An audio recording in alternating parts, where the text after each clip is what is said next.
अस्सलामुअलैकुम रहमतुल्लाहि वबरकातुहू। दोस्तों, कैसे हैं आप लोग? उम्मीद करते हैं कि आप तमाम लोग ठीक ठाक होंगे, खैरियत से होंगे। आज की वीडियो में हम कुवैत की कुछ बड़ी और इम्पोर्टेंट जो अपडेट आ रही है आप लोगों के साथ शेयर करने वाले हैं। तो अगर आप कुवैत में रहते हैं, कुवैत के हालात वाक़यात से बाखबर रहना चाहते हैं तो इस वीडियो को आप शुरू से लेकर आखिर तक जरूर देखें, क्योंकि ये वीडियो आप लोगों के लिए काफ़ी ज़्यादा बड़ी और इम्पोर्टेंट होने वाली है। पहली अपडेट ये है कि कुवैत के अहमदी सिक्योरिटी फोर्सेस ने एक कैंपेन मैबोला के इलाके में चलाया, जहां पर 46 इलीगल लोगों को गिरफ्तार किया गया है। जिन लोगों के पास इकामा नहीं था या जिनका इकामा समाप्त हो चुका था, उन लोगों को यहां पर गिरफ्तार किया गया है। जैसा कि आप लोगों को पता है कि इस वक्त कुवैत के अंदर लगातार चेकिंग जो है वो चल रही है और जो भी इलीगल तरीके से लोग कुवैत के अंदर मौजूद हैं उनको गिरफ्तार किया जा रहा है। तो एक और कैंपेन मैबोला के इलाके में चलाया गया है, जहां पर 46 लोगों को गिरफ्तार किया गया है। इसके साथ ही आपको बता दें कि जजीरा एयरवेज की तरफ से अपडेट जारी करते हुए बताया गया है कि जजीरा एयरवेज की जो फ़्लाइटें हैं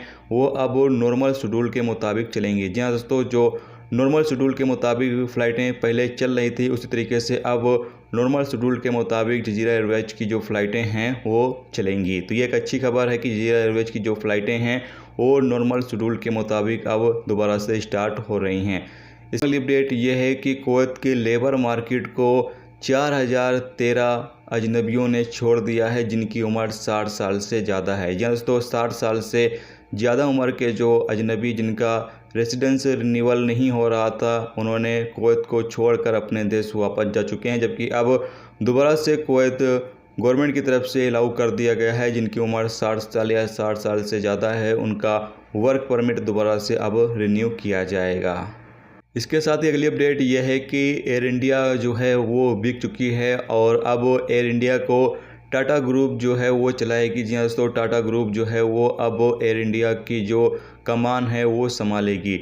बताया गया है कि 18,000 करोड़ में जो है वो एयर इंडिया की बोली लगाई गई थी और टाटा ग्रुप ने 18,000 करोड़ में एयर इंडिया को जो है वो ख़रीद लिया है। तो अब एयर इंडिया की जो फ़्लाइट है वो सरकार के कब्जे में अब नहीं रहेगी, बल्कि अब जो एयर इंडिया की फ़्लाइट है वो टाटा ग्रुप चलाएगी।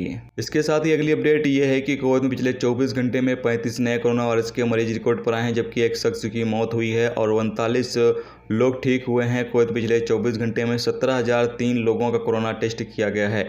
कुवैत में इस वक्त जो एक्टिव केस है उनकी तादाद 645 है, जबकि जो आईसीयू में केस है उनकी तादाद 10 है। तो ये दोस्तों आज की कुवैत की कुछ बड़ी और इम्पोर्टेंट अपडेट जो आप लोगों के साथ शेयर की गई। तो उम्मीद करता हूँ ये वीडियो आपको पसंद आई होगी। पसंद आई वीडियो को लाइक और शेयर जरूर कर दें। चैनल पर नए हो चैनल को सब्सक्राइब कर लें, क्योंकि यहाँ पर आपको कुवैत के हवाले से जो भी ताज़ा अपडेट ताज़ा जानकारी होती है वो देखने को मिलती रहती है। वीडियो देखने का बहुत बहुत शुक्रिया। ओके, अल्लाह हाफ़िज़।